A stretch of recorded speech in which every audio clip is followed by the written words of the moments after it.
Salam, salam sejahtera bagi kita semua. Selamat pagi Bapak Ibu Saudara dimanapun Saudara berada, dan juga program ini boleh diterima dan gereja sudah berjalan dengan lancar. Inilah berkat dari Tuhan. Semoga kiranya dengan peresmian gedung gereja, jemaat semakin bertumbuh dalam kasih dan pengharapan, bertumbuh dalam hal kualitas dan juga kuantitas. Tuhan Yesus memberkati. Hari ini kita akan mendengarkan firman Tuhan dari 2 ayat puji dan janji yang diberikan bagi kita sebelum kita melangkah, sebelum kita beraktivitas. Maka sebelum kita merenungkan firman Tuhan, mari kita berdoa terlebih dahulu.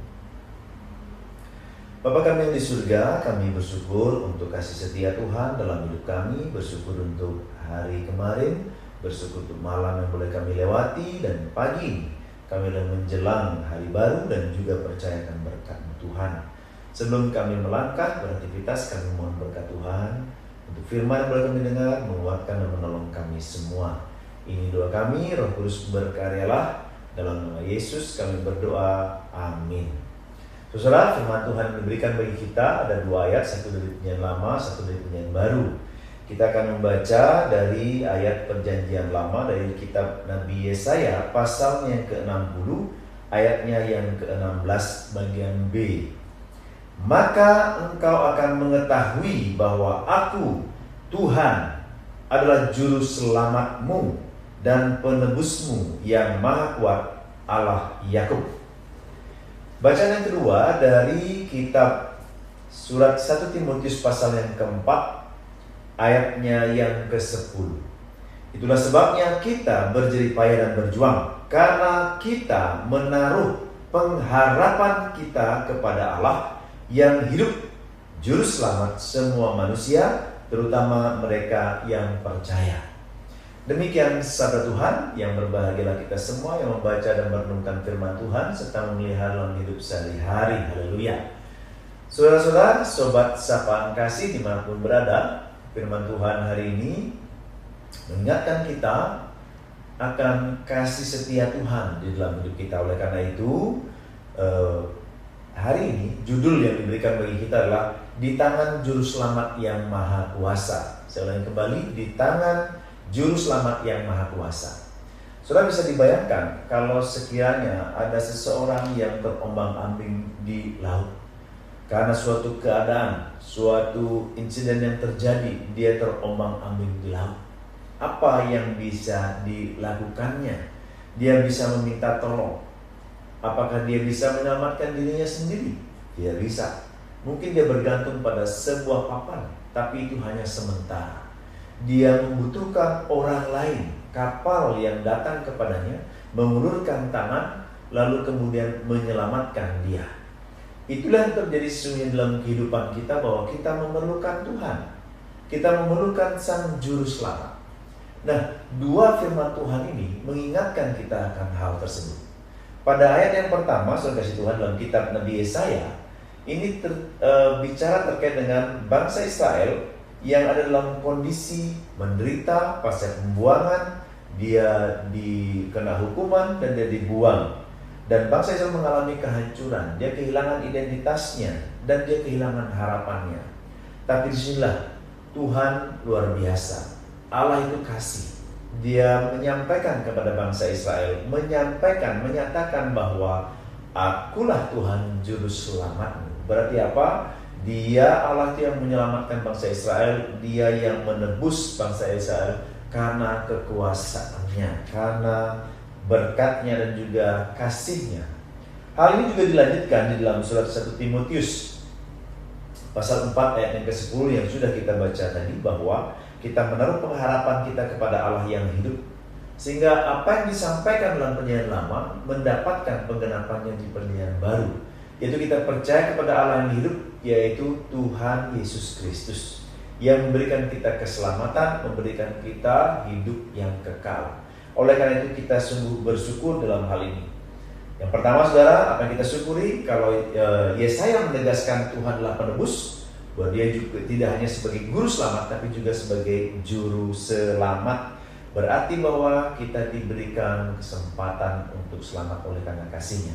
Yang kedua, saudara kasih Tuhan, Paulus menegaskan bahwa Allah itu hidup, jadi penyelamat kita itu hidup. Dia berdaulat atas kehidupan kita, maka kita tidak ragu-ragu dalam hal ini senantiasa menyerahkan diri kepada Tuhan.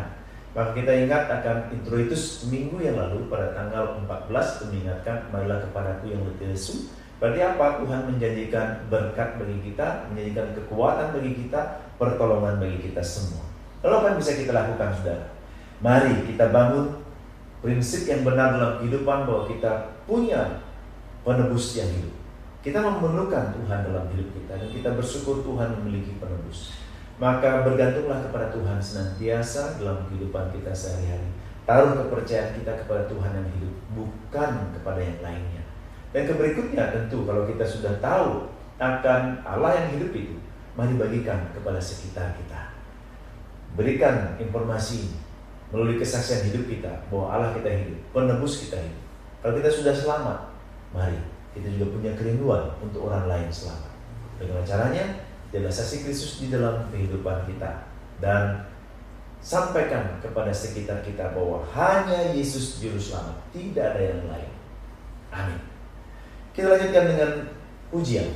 PKJ nomor 106, bait yang pertama. Hanyalah Yesus juru selamat.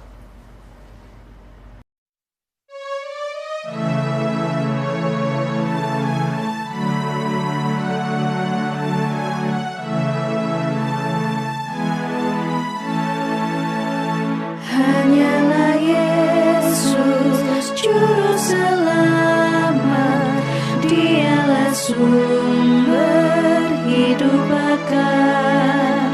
Layaklah Dia terima kuasa, puji dan hormat selamanya. Hanyalah Yesus juru selamat, aib dan dosa dihapusnya. Hanyalah Yesus juru selamat, hidup abadi diberikannya. Sekarang kita berdoa. Terima kasih Tuhan, Engkau telah menunjukkan kasih-Mu. Apa yang dijanjikan di dalam perjanjian lama telah digenapi di dalam perjanjian baru melalui Tuhan Yesus Kristus. Terima kasih Tuhan telah menjadi juru selamat bagi kami, sehingga kami mendapatkan pengharapan, kami mendapatkan hidup yang kekal. Oleh karena itu kami sungguh bersyukur dan kami bawa dalam doa-doa kami senantiasa hidup kami kiranya berkenan di hadapan. Pagi ini kami berdoa untuk setiap hamba-hambamu sekalian, baik yang boleh mengikuti siaran sapaan kasih ini, dimanapun mereka berada. Tuhan kuatkan, Tuhan sertai. Kami dalam doa untuk opa dan oma dimanapun berada, kaum bapak, kaum ibu, pemuda, remaja, anak sekolah minggu. Tuhan memberkati aktivitas mereka. Tuhan, kami bersyukur untuk jemaat Tuhan di Yesus Kasih yang kemarin gereja boleh diresmikan, maka mohon pertolongan Tuhan, baik pendeta, majelis, pengurus kategorial, panitia, jemaat Tuhan, semua bersatu dalam pelayanan untuk memuliakan nama Tuhan. Kami pun juga membawa doa sahabat kami ini, saudara kami yang dalam kelemahan tubuh, yang sakit, Tuhan jamah memulihkan. Mereka yang bepergian, Tuhan sertai. Mereka yang bergumul, Tuhan memberikan kekuatan. Bagi saudara kami yang bersyukur atas ulang tahun dalam hidup mereka, Tuhan memberkati. Demikian juga ulang tahun pernikahan, Tuhan juga memberkati keluarga mereka. Terima kasih Tuhan. Akhirnya kami menyerahkan hidup kami dalam tangan Tuhan. Kami tenang karena Engkau Tuhan menjadi juru selamat. Maka kami serahkan hari ini, esok dan seterusnya dalam tangan pengasihan Tuhan. Dalam nama Yesus kami berdoa. Amin. Demikian sapaan kasih hari ini. Selamat beraktivitas. Tuhan Yesus memberkati. Shalom.